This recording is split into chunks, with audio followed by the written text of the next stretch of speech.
Hello. Hello. I'll just look down, look up. Oh, they're there. Oh my God. So, is it tea or coffee that you've got? Just tea. We just have to drink Oh, a lot to keep us going. A water for coffee. me. Dull old water, but kind of works, doesn't it? Where it goes, So, Oh my God. It's behind. yeah, yeah. it's way cool in our background. Yeah. I'm already drawn to it. Like, darling, that's whose signature is that? Polly's? That's Polly's signature. I have Jennifer, Sylvia Soska there.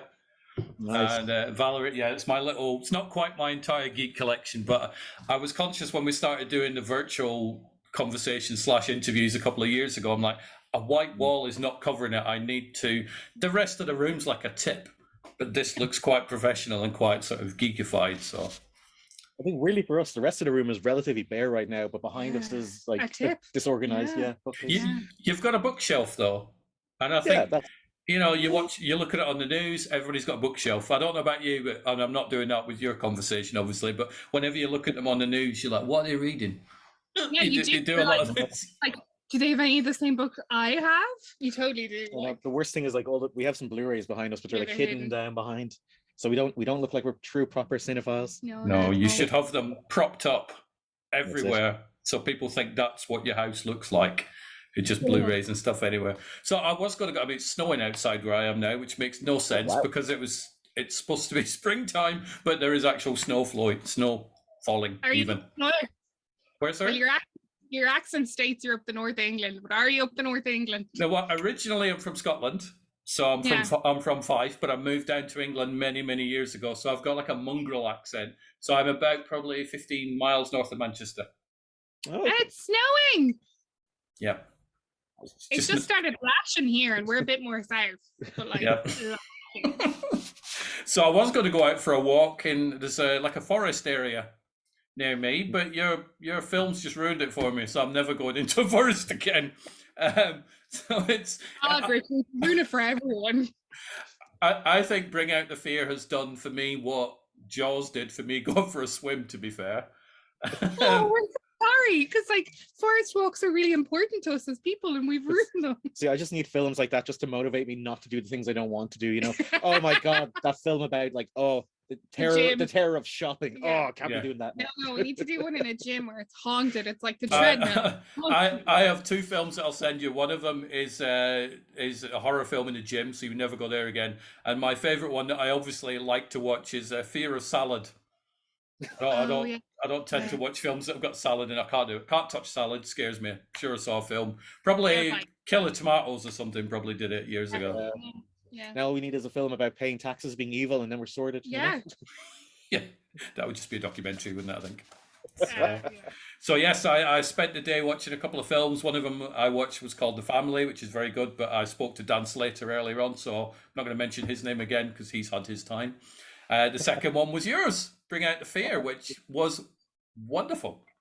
I always get really nervous. I mentioned this when I was talking to Dan. I'm like, if Grimfest ever send me a film that I really don't like, and then go speak to the filmmakers, I'm going to be in trouble. But thankfully, it's never happened yet, so I'm doing okay. I thought it wasn't us. It's either that or else you're a really good actor, and you lie good. Who's your agent? Well, my partner may say I lie good, but no, let's and I'm not that good an actor. But I think the films that Grimfest select or choose or accept or whatever, I need to just pay money to the selection crew because they have nailed it, which is something I've said in a previous conversation and I will continue to say.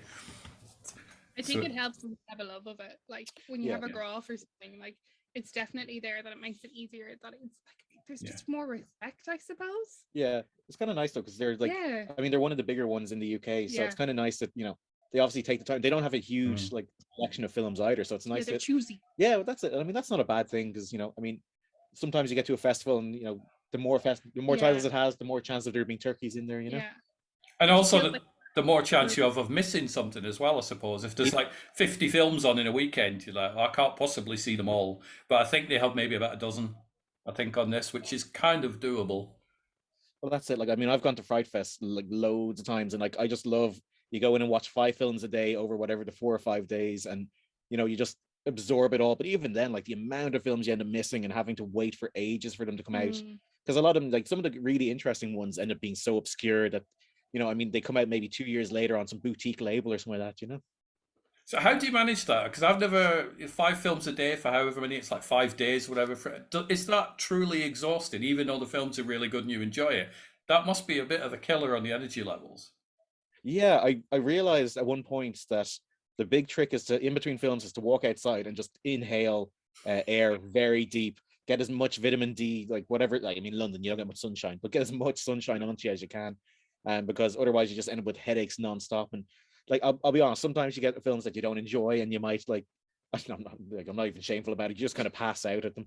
But so you know, that's the worst thing as well. I mean, I always went with a friend, and like, you know, we'd have a full night's sleep and things like that. But even then, you'd still get so tired watching the films, Yeah. and you know, it's just so weird. I guess maybe it's just that idea of you're in a dark room for like, if there's 5 films and say averaging 90 minutes, so like, what's that going to be, like 7.5 hours of films or whatever? Like, it's just, it is exhausting. But you know, at the same time, there's a bit of a like a fun event to it, you know. Yeah, I don't have that stamina. I can max do 3 a day. But it's kind of like, you know, if we like sit down and watch like all the Lord of the Rings in a row, you know. Well, that would take 2 days. You don't have the energy for it. No, no, I don't. I used to be able to. I remember as a kid, I'd watch 8, 9 films in a 24-hour period, and I'd be fine. Now, any more than 2 or 3, I'm like, you know, I'm good. I can't do that. Yeah. I need to sleep after sitting down doing nothing for an hour and a half watching a film. Yeah. Very strange. It's no fun getting older. I hate it. You're watching a movie at night. Like I tend to watch, because you wouldn't be quite as into some of the things I watch, and I'll be watching them on my phone, holding them above my face, and you know, of course, I get tired, and it just, you know, the amount of time it just drops, you know. Thankfully, you wear glasses, so they save you from the bruises. That's it, yeah. And awkward questions. Well, after watching Bring Out the Fear, I thought, you know what, that's my walk done for the day, so I'm good. It's my exercise, watching them two walking around in the forest. Forever. So, yes, forever and ever. Very clever film. Initially, it's simplistic because it's like, effectively, it's about 2 people going for a walk, isn't it? Which is not unlike Lord of the Rings, really, when you think about it. But there are influences in my sleeves, you know. I was watching for Gollum's running around in the background or something like that. There wasn't even a second breakfast in there, but never mind.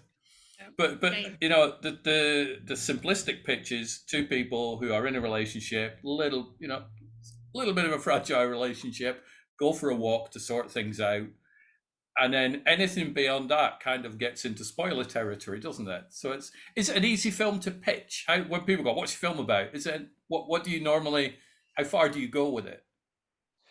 Well, I always say it's about a couple in a doomed relationship who go for one last walk in their favorite forest, but they find that they can't escape it, and that they're being followed by some sort of malevolent spirits, or possibly followed by some malevolent spirits. Mine is a little different. Oh, go on. I always describe it differently to Richard, and I always feel bad. It's like, it starts off the same way. It's 2 people in a doomed relationship, but the film is them basically being haunted by their past mistakes, and I just leave it at that. Ooh, that's much nicer. Can I say that one? I say it every time, and you're like, oh, that's yeah, I keep it to 2 lines and be like, watch it if you want. It's so funny. That's the pitch. When you submit your film to a festival, you know, you come up with your log line for the programs and stuff, and it's mad just seeing the way that they get changed by different programmers. Yeah. Like when Fright Fest took the film, they changed the log line so well, not so much, but they changed it drastically enough. And then every now and again, I'll see the other version, my version of it out there. And it's like, oh, that's so wrong. What happened to this?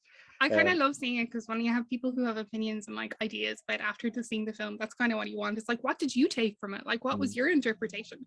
I always think that's the most fun things, especially something like this. As you say, it's such a simplistic story. It's 2 people in a wood. They get kind of lost. And it's like, how do you go from there? How do you describe that to make it interesting? And I always think that's like so rewarding, seeing that come back. I know. But at the same time, and I mean, I knew this when I was kind of coming up with the film, is that it's one of those annoying ones where it's like, you know, you don't really want to say too much because you don't want to give it away. So it's a really hard one to pitch to people. It's like, you know, oh, you should watch this because it's about this. It's like, it's about 2 people going for a walk in a woods. No, hold on. It's low budget though. So, you know. And then they go, oh, as if low budget is a bad thing, which it used to be. Low budget used to be, oh no, that's terrible, I'm not watching that. Now I don't think it means that. It really doesn't. It just means, oh, it's more creative. I like that. Definitely. I think all my horror films over the last like 5 or 6 years have all been on the lower budget side. Like, I love it. I've been thinking about this, like, you know, I see some films in cinema and stuff like that, and they don't really do as much for me anymore. Well, I guess that's been the same for a long time. Like like studio horror has never done as much for me as a good indie horror. Mm. I think I saw I Trapped the Devil at Fright Fest, and that one did an awful lot for me. And again, that's a nice small film. Yeah. Or any of the like Benson and Moorhead, yeah, ones like they're always like, I know that, like, I mean, they're very talented people, but like what they do with their budgets is just absolutely out of this world. Yeah. Now, what if a studio came to you and went, right, here's 100 million, go make a film? Would that petrify you, or would you just be like, yes, finally? I think it would Like, scare me to death. We'd probably have a discussion being like, can we keep the 100 million but make 10 films? Yeah. Well, that's why I don't get why studios don't do that. Well, like You know. A24 do it to an extent and stuff, and Yeah. Blumhouse and stuff. Like they definitely try to do it, but Yeah, like, I mean, I think I'd love to, like, that kind of challenge of a bigger thing, I Yeah. mean, but it's so funny because I mean, all the things, it's just more people, or like, more money going in certain areas, because I Yeah. mean, bigger budgets are normally just like big VFX things, and so it's just like, I mean, it gives you more time sometimes, but Yeah. there's always a limit on time. Like that's what money really gets you. It's time, and it's like time valued. So when you start to look at it that way, there's always going to be a limitation to your budget, whether it be like €10 or like 10 million. So like there's always going to be penny pinching no matter what you do, which is always interesting, because I think that's such an, like, you always think, oh my God, they had so much money, and it's just like they didn't really, when you start to factor in how many people they needed and how much they were supposed to do with it and everything from there, and you break it down and you're just like, everyone kind of struggles. It's like a unique binding thing. Yeah. All of us are broke. It's like the people that earn €1 million a year or whatever, compared to those that earn 20,000. They're probably struggling because they're used to living a certain way or whatever. But yeah. So when was Bring Out the Fear filmed? I get the impression it was a lockdown film. No, it doesn't blatantly go, oh, that's a lockdown film. But I've started to watch films go, oh, was that shot during the pandemic and this, that? Because if not, it would be a perfect one, because you've got a very small cast in the middle of the woods. Well, we were just ahead of the curve, because just ahead of the curve, because we shot it in the end of 2019. Oh, so wow. so we finished most of the film, and I'd kind of done a rough cut of most of the film, and so I think this was like December was when we shot the last scene of our first main shooting. Then we just knew we had like an intro thing to do, and then kind of a few pickups. But then of course like COVID hit, so we had to wait for fucking ages to do that. Sorry, I don't know if I'm allowed to swear or not. Yeah, you are. You say whatever you want. Do it anyway. Be a renegade. But that was it, because we were kind of ready to go with them. Like we were getting married. Like we got married. We were supposed to get married in April 2020. Which was, I was trying to get the film done for then, and then that just didn't come anywhere near happening. Yeah. But because of COVID, we couldn't do our we had a different intro sequence ready, planned out. Much more elaborate, much more. Yeah. But then, much bigger. Like we were going to stretch it a little bit, but then COVID happened. Yeah, COVID happened. Rethink everything. But that was it. And I mean, I remember when we went to shoot, we had to completely redo the opening. And I mean, I prefer the opening we have in a lot of ways, because it's just straightforward and simple. But I remember us when we went to shoot it, it was just me, Ali, and the actor Brian. Yeah. And like having the masks on and like being very paranoid and like cleaning our hands and going like, I'm not breathing on you, I swear. And with our PPE and stuff like that, trying to be above board. That's like throwing blood at him from a few feet away, that kind of stuff, But like, I mean, it was good. Like, I mean, most of the film. Brian was a sweetheart about it. Yeah, like it's so funny though, like because it does seem like such a lockdown film, because two people, and everything about it was like, it was very small. It was a small crew. It was like 5 or 6 people in the crew. Yeah, max. The cast was like 2 people, sometimes 3 people. Yeah. And like we shot it in a forest, and we had it shot it over like a small amount of time away from everyone. Yeah. But I mean, that's kind of just what we were doing. It's how we wanted to do it. We were very like. It was the first time we could be super specific about the crew around us and like kind of what we expected from it all. So it was such a beautiful experience in that sense, because we got to have the people we really liked around us. Yeah. So that was like 6 people. That makes us sound really antisocial and horrible people, but like we favor 6 people, and we got to have them there, and it was just, it made it such a good experience. I don't know if you noticed, like the end credits are very short, but at the same time, there's a really good song. So like, there is a really good song. Yeah, there is. Yeah, it's like, but shame there isn't more names on this credit sequence. Just start making up names, like Tree Wrangler and all that sort of stuff. Here's my 6 other names you can use. But we were like, so it was very deliberate to keep it small, I think, because we'd had tastes from other projects of just too many people and too many chefs, and it was just like, that's very stressful to like each have their pros and cons. But it was such a nice thing to be able to have like the people around us supporting us and supporting Richard mainly, and making sure that the script came out the way you wanted it to, and like the way that we all saw it, because we all read the script and we were really like, this could be something. Yeah, like I mean, it wasn't necessarily easy or whatever, but it was just like it's just sometimes you have a shoot that can be kind of hard or troublesome, or some elements some elements can be really suck. Whereas this was just overall, it was a net positive experience. Yeah. That doesn't mean there wasn't issues or anything. It was very cold when we shot and stuff, so it was very difficult for Kira, who plays Rosie. But like Entad, who plays Dan, it was cold for him too, just less cold. He got to wear more clothes. So I know it was difficult for them and like the crew. And we only got rained out one afternoon, which is amazing for Ireland in October, November. Like that was a miracle. Yeah. So it was good. Like it was good. There was other stresses that you do when you shoot things, but overall, as you say, it was net positive. Yeah. And what was the sort of shooting time period for the schedule for it? So we had one block of 7 days. I think was it 7 or was it 5? No, it was 7. Okay. And then we had another block of 3, and then another of 2. I don't even know what's. Oh, actually, you're probably right, because the last thing we shot was, we shot the stuff in the off license that's near the beginning of the film, and then stuff with Tad in the forest. No, it was with James in the forest. I think was our last stuff we shot. Yeah. We ended up cutting a whole load of stuff that we shot on the last day, but it was like. I kind of planned it to be like this because I planned it to be, and I mean, there's like the whole backstory of like, like we're saying, we've had some kind of bad experiences on some things where, some people are too involved, or people are wanting money that don't have the money to do things or whatever. And I can bore you with that if you want, but basically, the main thing is that it ended up with, before this, I did a found footage film called In a Stranger's House, which I made by myself, like completely by myself. Yeah, he was on his own for that. Like literally, I filmed it. I was in front of found footage, so in front of / behind the camera for it. And I did all these like kind of fun little practical things in it, just kind of make it kind of creepy. And like I made it for literally €30, which I mean, whatever. Try your exchange rate. What's that, like £5? Probably at the minute, probably. Got stronger recently, Rich.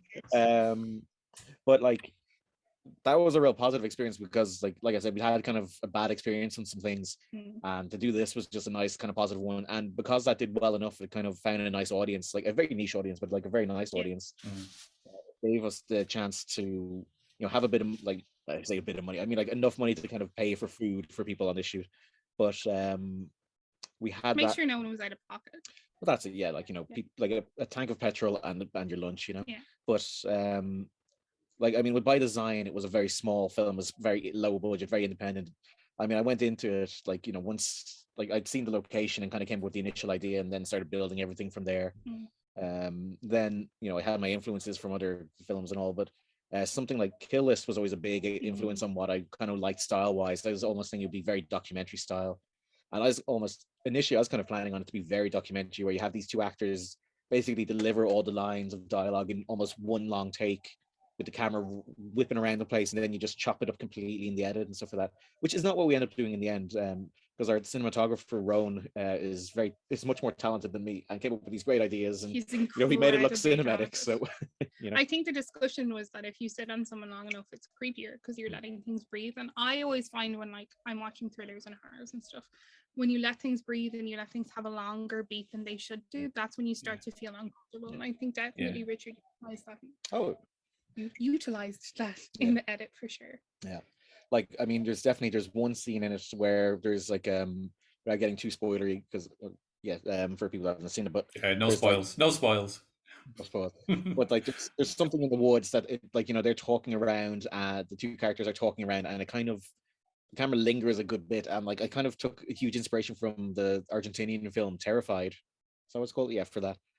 Because that has this great scene where it's just like it's corpse of a child left sitting on a kitchen table, but the entire scene is just detectives speaking in the same room, and just the camera lingers on this dead child for so long, and you're wondering, is something going to happen? Is it going to come alive?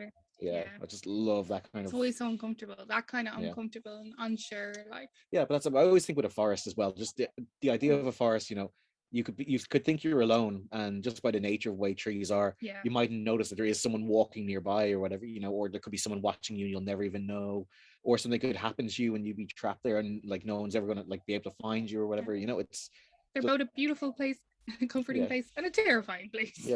I definitely find a lot of malevolence in nature, really. I do now. I used to like forests, and Unfortunately, I will never see one again. So thank you for that. Yeah.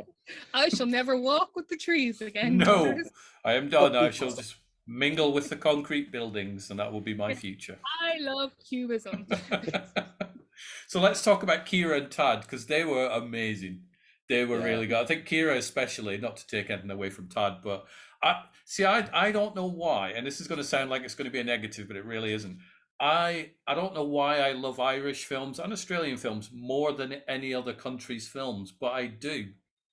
So when I put on Bring Out the Fear, I'm like, oh, it's Irish, right? I'm going to enjoy this more, and I did. I don't know whether it's, I don't know what it is, but I genuinely do.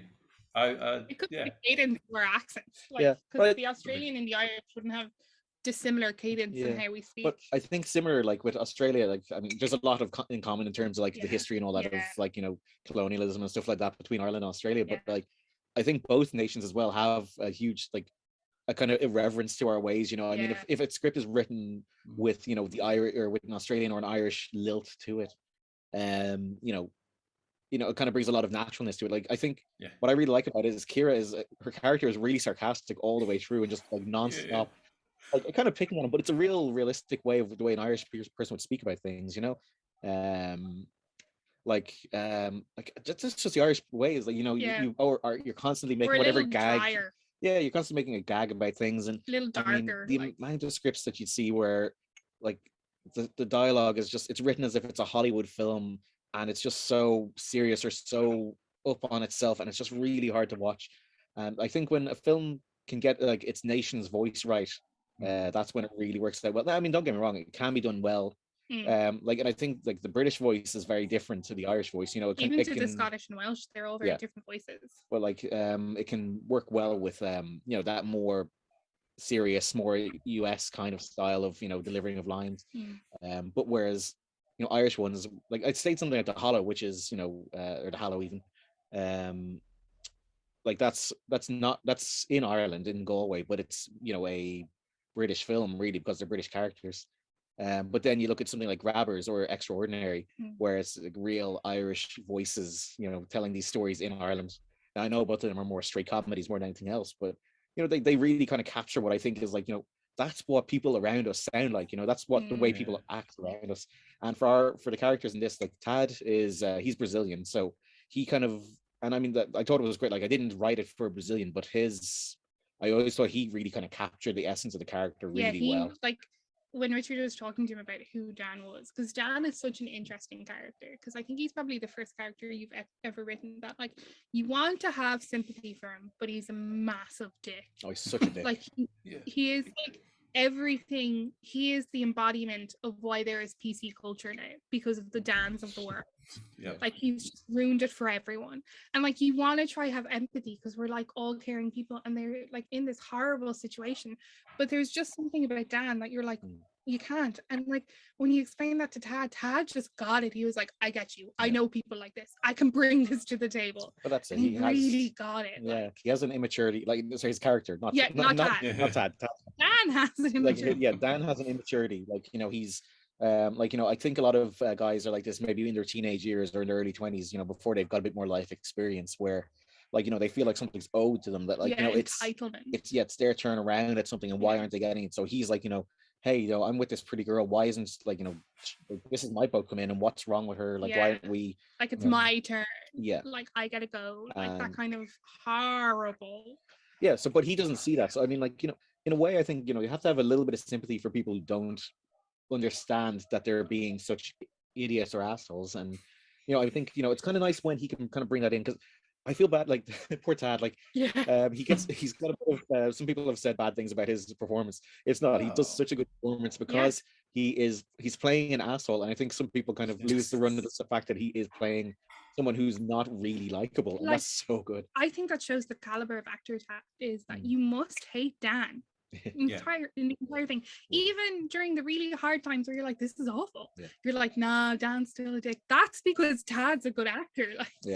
And then on the flip side though, then you have Kira, who is like, her character says a lot of things that are kind of are kind of assholey in places, but she's like just a genuinely likable person. Like her her like general her character, outlook, like, I suppose. her demeanor is all Yeah. very likable and Really approachable. There's something really engaging and very tangible about Kira playing Rosie. yeah. Like, there's something you want to root for Rosie, even though when you hear Rosie's story in it, you're like, oh my God, like if that was my friend, I'd be having words with her, you know? Like, you've had some voices. I think if you wrote down the things that Kira said and the things that Tad said, Kira probably said nastier, you know, a longer list of nasty things. But we think, yeah. but I was watching something and listening to the things that Kira said. I was laughing because I'm like, oh, that's funny. Hear Tad say it, you're like, dick. It's just mixed up because they're playing it so well. The I think the first scene, which isn't a spoilery one, that made me sort of I often talk to my screen, not so much in a cinema because people will throw stuff at me, but when I'm watching them at home, was when Dan goes into the off license and has a conversation with somebody, and he's like, if I ever see you again, I'm thinking, you walked into his place. What? Why am I talking to my screen? But I am, and I'm going to carry on. How entitled do you think you are? Like, you've walked into this dude's place of business and you're like, I'm setting down the law, and you're like, isn't it? I love how, like, you know, aggressively assholey that it's so alpha, you know, but at the same time he's always grabs you as, like, you know, the kind of guy that if a bully Eric, if the character Eric was to, like, you know, come around the counter, like Tad or like Dan would probably run out the door, you know. Yeah, but it's like, you know, he's just like, he's peacocking, you know. But like, Tad just really understood that, and we were so fortunate to find him, like, because we've known Kira from previous projects and we've always really wanted to work with her in this kind of feature and like had that development with her as an actress and a person, because we absolutely adore her. But Tad was our lucky find. Tad, it was Providence, like, because the story of Richard meeting Tad for the first time is quite funny. Yeah, well, that's it. So like, when I put out a casting call for that role, and I got probably like 50 or 60 people came back about it. And I watched all these tapes, and like, none of them, like, there was good ones, you know, but no one really kind of jumped out to what I was kind of imagining the character was until I saw his one. And it was just like, oh my God, like, hello, Dad. It was just like, it was so spot on. It was like the character had kind of come to life. So like, I sent him a message and asked, would he like be up for meeting in a coffee shop and just chatting? So we did. We met up in a coffee shop. And then I was like, you know, I was kind of thinking like, this guy, I think this guy could work for it. I wonder if I could see him do more stuff with it. It's like, hey, how about me and you go to the forest, you know, just down the road. She's like, with my camera. So he goes like, okay. So we go down. I was like, okay, cool, we'll just go here. It's just 15 minutes up the path here. It's fine. So cool, we'll just get away from everyone else. Just so we're away from everyone else, just to kind of have a bit of privacy. And then it's like, poor Tad. Jesus. You hear Tad tell it as well, being like, so this was the moment I was either going to work on a film or I was going to be murdered. And you're just like, yes, I can see it. So, but it was Providence. He didn't get murdered. It was a feature film. Yeah. It worked out. And Tad is still out there somewhere. You didn't, you know. Yeah, no, he's definitely alive. He's in Brazil currently. Well, he's in Brazil. Wink, wink. Brazil up north on a farm, you know, playing with the other Brazilians. Oh God. But yeah, no, Kira though, like, she, like Ali said, we worked with her on, like, we did a film called The O'Briens with, which is not a horror, it's a rom-com. No, it's the exact opposite. Yeah. But like, we worked with someone called Kelly Blaze on that, who we got on great with, and she asked us to do a pilot thing with her for like a sort of a sampling of a pilot, and that's how we met Kira. And then like, when this came around, Kira was just like forefront of our minds to try for this character. Yeah, like, we all just got on so well. You ever meet people and you've met them for like 3 minutes, but you're like, oh, I'm gonna be friends with you for life. Kira is one of those people where it's just she just clicks, like, and I always think that comes across when she's on screen as well. She has that kind of like presence about her, and I do think that's what helps with Rosie being so likable. What's so mad is that she likes comedy, you know. She's not really that kind of actor an awful lot, but at the same time, like, I mean, I knew she'd be great for it. I don't know if she kind of imagined herself doing a role like that, but you know, I mean, she dove right into it. She was absolutely spot on. Like, you know, I mean, both of them were absolutely brilliant, but like she really dove into it. She was really game for everything. And like, you know, she got put through a lot. Like, on our very first day, like, I'd location scouted all the different areas of the forest. Everything was great and grand. First day we go to shoot a scene, and out of nowhere this wind was ripping through the forest. Like, we couldn't end up using the scene because the sound was so bad. Yeah, like the wind and the camera was shaking, and poor Kira was like, you know, in these, like, you know, these like slightly short jeans with this really flimsy little t-shirt, and the jacket, which was basically like a bit of tissue paper. She is not in thermals for the first day, but she was the rest from there on in. She learned her lesson very quickly. You did. We framed her with thermals and stuff, But- being like, she needs them. That's it. But like at the same time, I knew it's like I better be careful that we don't like we can push her far, but I don't want to push her too far. Let's So not break people. there's like this one little scene where she's like sitting under a stump, and it's like there's a big mud puddle thing. Yeah. And that was like after we got rained out one day, and it just happened to cause a shite load of water and mud everywhere. But the next day we figured like, put her okay, away. you know what we're gonna do? Kira's last scene is gonna be that scene, just in case she like gets pushed too far by being thrown into a huge mud puddle by us. To be fair, you did say, you were like, Kira, we're gonna run you a bubble bath when we get back to the house. So you just have to get through this, and you get a bubble bath at the end of this. Like, the hot water is on, baby. So And she did. yeah, if you're going to break an actor, do it on the last scene on the last day. That's a good lesson to learn, I think, isn't it? Yeah. That's it. I mean, we should have learned that. There's one scene where there's a bit like a fight, and Tad has something like kind of goes towards his face. I'm trying to be very kind of vague on this, but like we did that one relatively early in the shoot, and I think we should have done that one last just in case, because things got a little hairy with that, where someone might have kind of missed their mark a little bit, and someone almost got kind of Lucio Fulci'd and lost an eye. But it was all good. Nothing happened. No one got any stars. Well, from that anyway. Yeah, from that. The actors are all still alive, still happy. And so, shooting it in a forest, was there any, did you have people wranglers to make sure that nobody just walks in walking their dog, or were you just fortunate enough that nobody showed up? We were really fortunate. I think we only had to stop it for one dog. Yeah, like dogs, you could hear people. And most of the time we'd have to stop because it's actually not a big forest. Like there's a big, tiny. Yeah, you can see there's like a wide shot of it near the beginning of the film where you see it's only kind of 2 square meters or 2 square miles or something like that. It's not huge at all. And like you could hear, like I remember it was near Halloween where actually was Halloween when we were shooting one scene. I remember us having to stop because we could hear all the kids walking up the path near us. Every now and again, someone would walk around the corner with the dog, so you just kind of wait for them to go by before you continue on. We had to stop every now and again because you could hear like trucks down the road, the beeping. Or I think the worst, you weren't there for this one, was one day, it was the day we did some of the drone work, and I'm convinced it's because of this, we got some of the drone shots in the forest, and then for some reason for the next 2 or 3 hours there was a helicopter going around the forest, and I am convinced that someone thought it our drone. And they would see it depending on how far it would go up. They ping. Yeah, I was not there that day. I probably would have been like, lads, get the drone away. Yeah, but no, like we had permission to use the forest and things like that, and we had it all planned out and all, but trying to use areas that weren't going to be too in the way of people walkway. And I don't think we were ever on the full path, because they're like 3 or 4 main paths, and we just stayed away from them. Yeah, the very first few scenes of them in the forest, that's kind of the main paths of it, and then after that they kind of move away from it.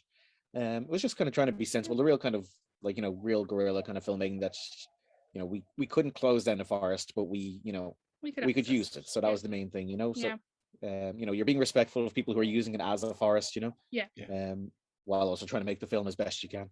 How dare you? You can't come in this forest. I'm using it. Go away. Find another forest. I feel like there's people who have that attitude as well. I've met some of them. Yeah, not fun. So, what is the release schedule for Bring Out the Fear? What are the plans? I mean, obviously, your festivals at the minute. Beyond that, have you got any? So it's festivals at the moment. So obviously we have Grimfest at the end of April, and then we have we're also over in America in a festival called Julian Dubuque International Film Festival, also around the end of April. Beyond that, the film, I don't have the solid dates yet, but later on in the year the film will be coming out. So I'd encourage people to kind of follow it or me on Twitter. So it's at Bring Out the Fear or at Rich M Waters. That's kind of going to be where the information about when it's properly going to come out. But I mean, it's going to be coming out, and one way or the other, when we made the film, even if it hadn't been so lucky with getting festivals and getting people like yourself to watch it and all, it was always going to be something that we were going to put out there and make sure everyone was going to be able to see it, and it was going to be readily accessible. I mean, it's going to be on your Amazons and iTunes and stuff like that, so it's going to be readily available. I would say, as far as I'm aware, there's not going to be any theatrical kind of release for it, but that was never the aim either. No, but so I mean, just people get it and watch on a really big TV, or failing that, get your phone really close to your face. No, not phones. No, don't watch it. No. Watch a big screen. I watched it on a 55-inch 4K television with headphones, not these headphones, better headphones. Because it's like, can't watch it in the cinema, but I will get as close to that as possible. So I sat really close to the screen as well, and I made sure people walked in front of me now and again, and people were sitting all around me using their phones. Yeah. bingo. Somebody was in Yeah. smelly chicken, all sorts, Yeah. full Yeah. experience. And I even paid somebody £10. I'm like, here you go, that's the equivalent of my ticket price. So it was worth every penny. But it's a very clever film. Kira and Tad were perfect, both of them. So the trees were wonderful as well, I might add. They were good. Thanks. We wrangled them really well. All of them, CGI. Yeah. Not a single tree in the actual film. They look, it was filmed in a car park. It's amazing. Yeah. Best visual effects ever. But no, I had an absolute blast watching it, and I will be following you on Twitter. You'll see me retweeting stuff. I'm not stalking you, I promise. I live on that social media platform. So I live on there and I'm absolutely rubbish at it though. I live on Instagram. Yeah. It's nicer. Can't deal with the space of Twitter. I think it's been nice having a podcast where I'm not talking about Will Smith, which is quite nice. It's eventful, so it's. Yeah. But what have you got planned for the rest of your day? Any more of these, or have you got a nice quiet day ahead of you? There's possibly one more. We were supposed to have one before yourself, but he never kind of came back to us. So oh no, if he doesn't come back, then it's going to be a nice, well, relatively quiet evening. I have a bit of work from home to finish up, and that's kind of about it. Then we get to relax. Yeah. And then I'm edging. I'm playing Resident Evil 8 at the moment, so I'm just like waiting to get back and play that. On which platform? PC. You're a PC gamer then, are you? I am. Well, yeah. That's well. Soon it will change. I built my machine for editing, and just good thing is if you have a good machine for editing, it tends to be okay enough for Steam. So yeah, I've been enjoying games. I mean, I remember initially playing games, trying to play Alien Isolation on my old laptop, and I couldn't get past the launch screen. It's terrible. Oh We're no. fortunate. Richard's day job is an editor, which is also how we saved loads of money doing Bringing Out the Fear, because like Richard just gets paid for that skill. So we own loads of equipment in relation to that, and shooting and stuff just was like life. So that's also how we get the budget down, just to say like other people who want to do it, it's possible. But that's it. Yeah, I mean, like we're old now, so we just kind of procured equipment as we went along. But that's that's it. Like the film we made before. Like I don't joke when I say it cost €30. It literally cost €30 to make the found footage film. And because of it, we were able to get this nicer camera that we were able to use to shoot Bring Out the Fear. And like a lot of the equipment we either had or else, and lenses we used for it. A friend of ours, he collects all these kind of vintage lenses, so we were able to use those. It's just like, it was completely like passion project, Yeah. Now, your found footage film, is that out there to watch? Because I want to watch that. Amazon, isn't it? I don't know. Amazon.co.uk. It used to be like it's definitely on Amazon to like pay for rental. I don't know if it's on Prime anymore. Yeah, it was on Prime. If it's not on Prime, it's probably on Plex. Okay. It's definitely it should be out there for easy ways to watch. I don't know if you guys are like us. You don't get Tubi, do you? No. No, okay. That's only America. I know. No I really wish Tubi was over here too. There are 475 streaming platforms, but we don't get Tubi. No, there's too many streaming platforms.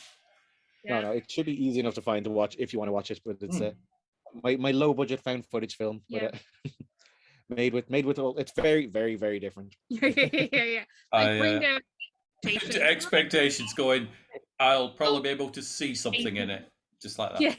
Yeah. Brilliant. But I'll check it out anyway. I'm a fan of clever films, so I'll investigate that. But I shall let the pair of you go. But thank you very much for making the film. It's been a joy. I get the easy bit. I just go press play, hour and a half. I enjoyed that. You guys get the difficult bit. You have to run around in the forest and get muddy and stuff. That bit that you just described, press play and watch it. That's what you do it for. Like you just really make it to have these connections with other people. Like everyone kind of forgets filmmaking and art is about that connections with society and humanity and people. So like to be able to see that, that's like a privilege to us. Well, that's it. Like like our first and foremost is we love films, so it's like it's great to be able to make a film that people can watch and talk about. Yeah. Definitely. I'll be talking about Bring Out the Fear quite a lot. I'm doing my own podcast later on as well, where I talk about the films I've watched, and yours will be coming up in that one as well. So, but you enjoy your evening, and I will speak to you soon. I will be keeping an eye on your career and everything like that. But thank you for taking time out to speak to me. Much appreciated. Thank you so much. And thank you for watching the film. You're welcome. Cheers for the chat. You're welcome. Thank you so much. Take care. Bye-bye. Bye-bye.